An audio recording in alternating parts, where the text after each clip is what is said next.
Bismillahirrahmanirrahim. Assalamu alaikum. Welcome back to my YouTube channel, The Academic Achievers. So in this video, we will be doing exercise 9C of new countdown, class 6, rotational symmetry, question number 10.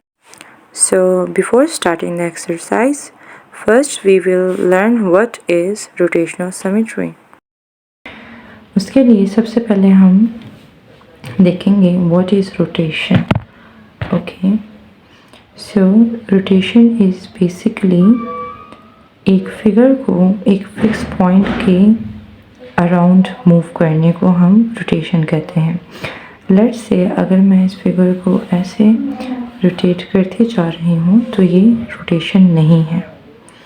Okay, और अगर मैं इसको एक fix point पर, let's say जैसे मैंने यहाँ पर एक होल छोड़ा हुआ है, इस पॉइंट के गिर्द रोटेट करूँ ऐसे, तो ये रोटेशन है.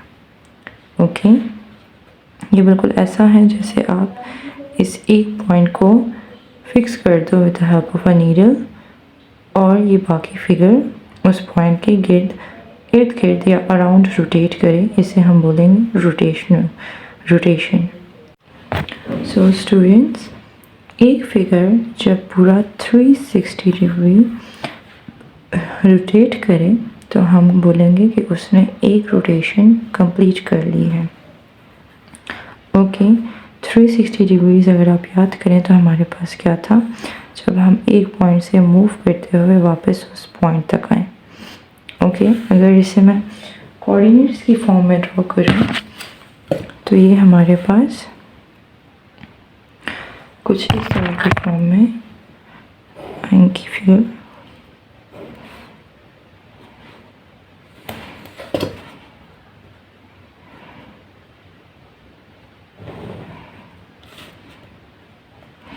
ओके, तो यहाँ पर होता है 0 डिग्री, 90 डिग्री, 180 डिग्री, 270 डिग्री, और जब हम यहाँ पर वापस आते हैं तो 360 डिग्रीज कंप्लीट हो जाते हैं. ओके, तो एक फिगर पूरा यहाँ से लेकर पूरी कंप्लीट रोटेशन करने के बाद जब 360 डिग्रीज पर आए तो हम बोलेंगे कि उसने एक रोटेशन कंप्लीट कर ली है. Okay, now the next point is कि रोटेशनल सिमेट्री क्या होता है. तो रोटेशनल सिमेट्री का मतलब है एक जैसा होना.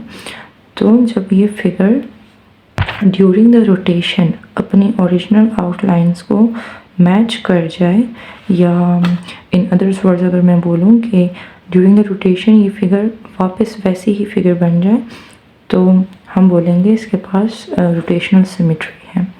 फॉर एग्जांपल, अगर मैं इस ट्रायंगल की आउटलाइंस ड्रॉ करूँ,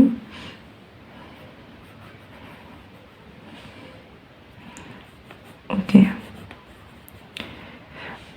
सो ड्यूरिंग द रोटेशन अगर ये फिगर वापस इसी आउटलाइन में आ जाए तो आई विल से इसके पास रोटेशनल सिमेट्री है. सो स्टूडेंट्स, हम यहाँ पर ऐसे मार्क लगा देते हैं. ओके, नाउ आप इस फिगर को क्लॉकवाइज और एंटी क्लॉकवाइज अपनी मर्ज़ी से मूव करा सकते हैं. सो लेट्स सी, हमने यहाँ से स्टार्ट किया और हमने ऐसे रोटेशन की. सो क्या यहाँ पर ये अपनी ओरिजिनल आउटलाइन को मैच कर रही है? No. Then again we will do the rotation. क्या यहाँ पर ये अपनी आउटलाइन मैच कर रही है? नो. अगेन आपने ये पॉइंट मार्क मैंने इसलिए लगाया था ताकि मैंने देखना है कि पॉइंट ओरिजिनली यहाँ पर था. अगर ये वापस यहाँ पर आ जाए इसका मतलब कि एक रोटेशन कंप्लीट हो चुकी है. तो यहाँ पर देखें क्या ये अपनी फिगर अपनी ओरिजिनल आउटलाइन को मैच कर रही है? No. Then again the last rotation, और ये देखें एट द एंड पूरे 360 डिग्रीज ये पॉइंट यहाँ से स्टार्ट हुआ था और वापस यहाँ पर आया है. इसका मतलब इसने 360 डिग्रीज कंप्लीट कर ली हैं. ओके, तो ये figure during the rotation one time a अपनी ओरिजिनल फिगर पर आई है या ड्यूरिंग वन टाइम इसने अपनी ओरिजिनल आउटलाइन मैच की हैं, तो हम बोलेंगे इसके पास जो ऑर्डर ऑफ रोटेशन सिमेट्री है वो 1 है। Okay, order of rotational symmetry हम नंबर्स को कहते हैं कि ये फिगर ड्यूरिंग द रोटेशन कितनी दफ़ा अपनी ओरिजिनल आउटलाइन से मैच हुई है। ओके,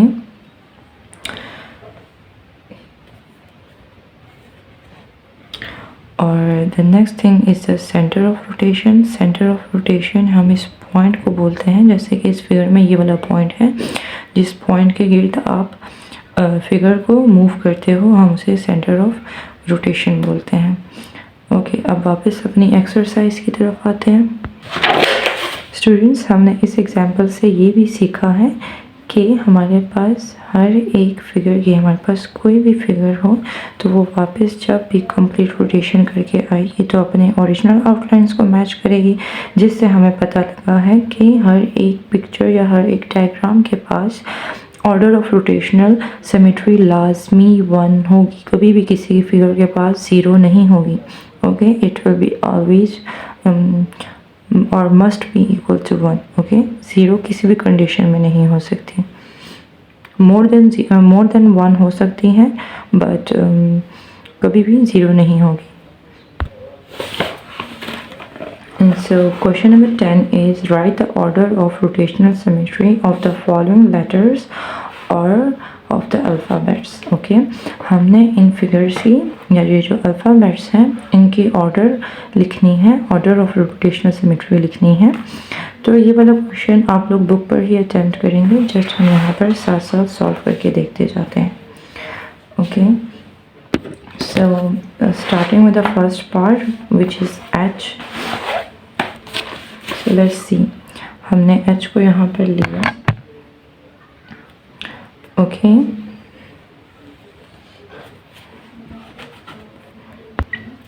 सो यहाँ देखें स्टूडेंट्स, अब हम चेक करेंगे कि ये अपनी ओरिजिनल आउटलाइन को कितनी दफ़ा मैच करता है, जो कि मैंने इस तरह यहाँ पर सिंपल H लिख ली है। ओके, अब देखें 1 रोटेशन के बाद ये इस तरह की फॉर्म में आ गया है, हम बारी बारी लिखते जाएंगे। Okay,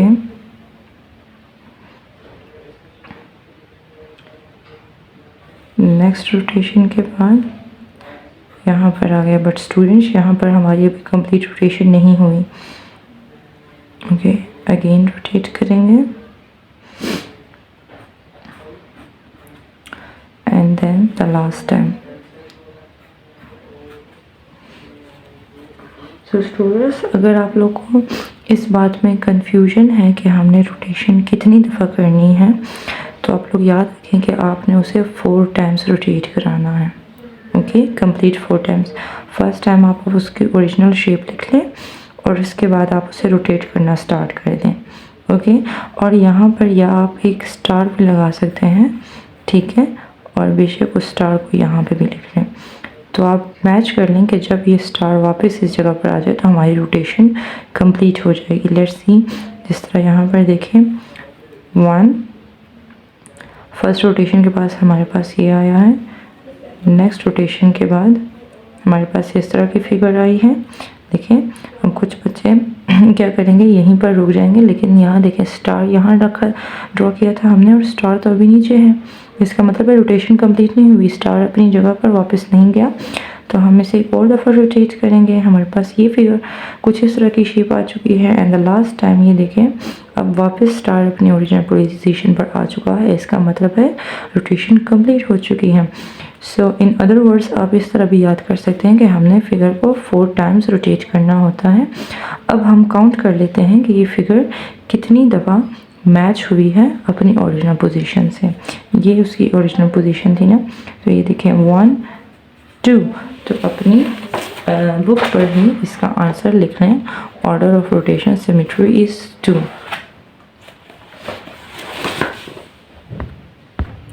okay, the second part में हमारे पास अल्फ़ाबेट है N। अगेन हमने सेम यहाँ पर स्टार ड्रॉ कर लिया है और यहाँ पर भी, और हम यहाँ इसकी ओरिजिनल पोजीशन भी लिख लेते हैं। ओके, अब देखिए हमने इसे रोटेट किया एक दफ़ा, ठीक है, तो हमारे पास शेप आ गई है ऐसे। फिर हमने इसको ऐसे रोटेट किया और हमारे पास शेप एन की फॉर्म में आ चुकी है। अगेन हमने रोटेट किया तो हमारे पास इस तरह की शेप आ चुकी है। लास्ट दफ़ा हमने रोटेट किया, देखिए स्टार अगेन स्टार के पास वापस आ चुका है। इसका मतलब है हमारी रोटेशन कंप्लीट हो चुकी है, या फिर हमने 4 दफ़ा रोटेशन भी कर ली है। ओके, अब देखिए काउंट करें 1 2, तो इसकी भी ऑर्डर ऑफ रोटेशनल सिमेट्री है 2, एंड अपनी नोट टेक्स्ट बुक पर लिख लें 2। थर्ड पार्ट में हमारे पास अल्फ़ाबेट है x। अगेन हम एक ड्रॉ कर लेते हैं और यहाँ से इसको रोटेट करेंगे। तो देखें 1 टाइम मैच, हमारे पास पहले इस तरह की शेप थी और अब इस तरह की आ चुकी हैं। अगेन हमारे पास सेम शेप है, 2 टाइम्स रोटेशन हो गई, 3 टाइम्स, और शेप देखिए हमारे पास वैसी ही शेप आती जा रही है। अब ये 4 एंड द लास्ट टाइम। तो हमारे पास कितनी दफ़ा ये फिगर पहले जैसे आई है 1 2 3 4। सो आप इसकी ऑर्डर ऑफ रोटेशनल सिमेट्री लिखेंगे 4।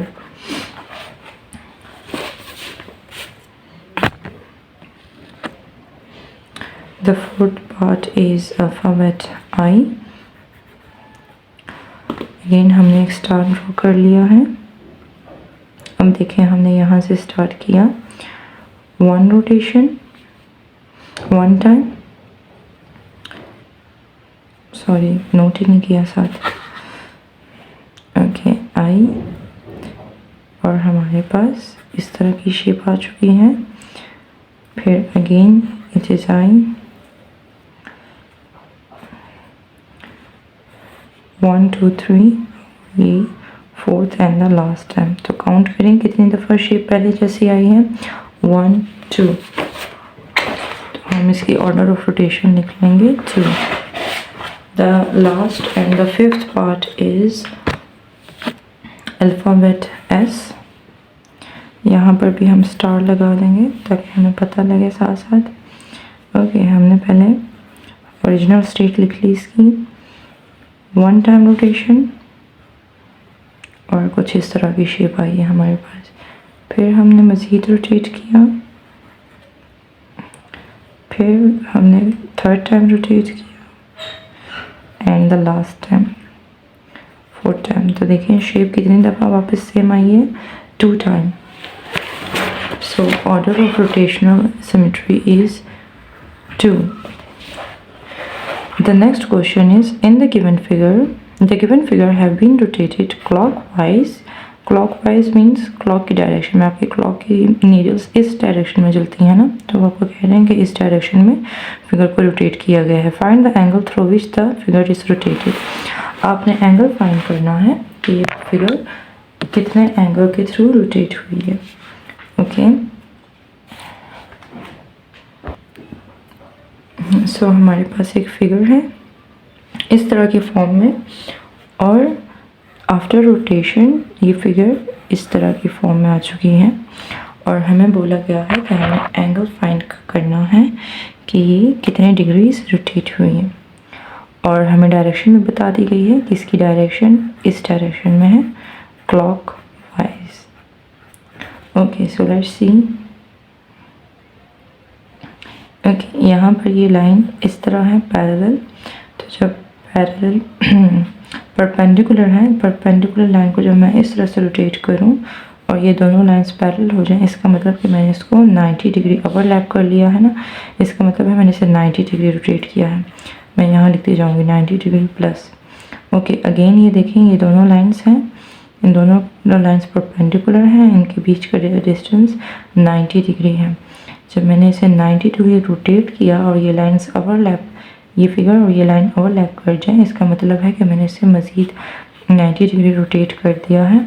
और अगर आप कंपेयर करें तो हमारे पास ये फिगर सेम आ चुकी है।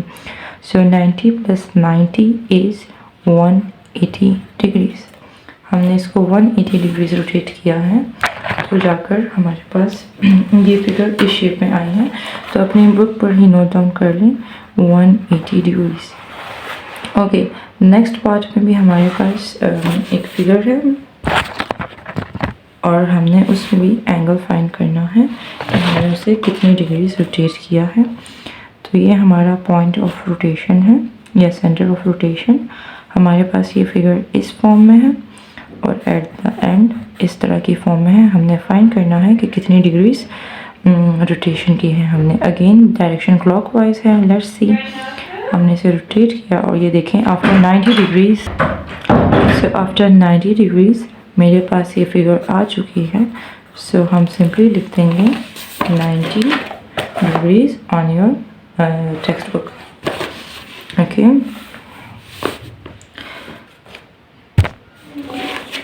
question number 12 is write the order of rotational symmetry of the given parallelogram with O as center with O as the center of rotation।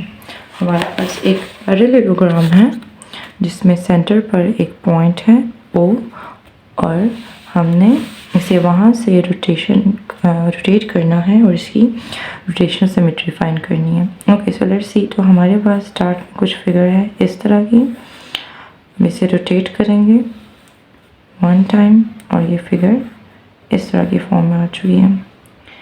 Again rotate करेंगे, 2 टाइम रोटेशन होगी,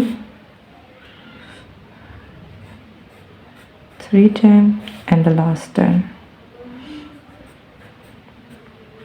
तो देखें, काउंट करें कितनी दफ़ा figure same आई है, 1 and ये last वाली 2। तो हम अपने टेक्स्ट बुक पर लिख लेंगे order of rotational symmetry is 2। I hope आज का लेक्चर आप सबको पसंद आया होगा और समझ भी आया होगा। Still, if you have any confusion, you can ask me in the comment section. And if you like the video, don't forget to like, subscribe and share. Thank you. Allah Hafiz.